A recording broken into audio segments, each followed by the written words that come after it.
همیشه کوشش کردم دل کسی را نشکنم،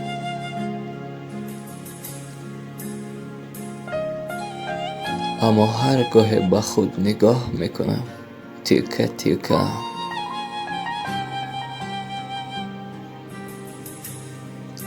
همیشه کوشش کردم کسی را در غمهایش تنها نگذارم، اما هیچ کس نفهمید که من چقدر غم دارم.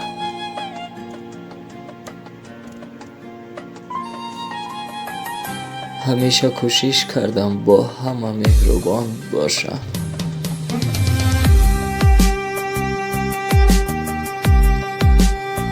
بعضی ها گمان کردن من احمقم،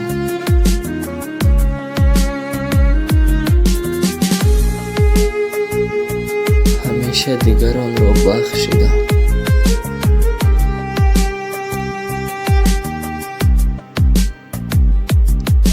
اما فکر کردن متوجه خطاهایشان نشدم.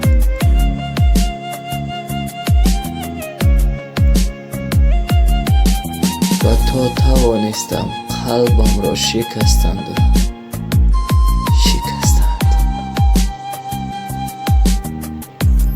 خدایا تنها نگذار دلی را که هیچ کس قدرش را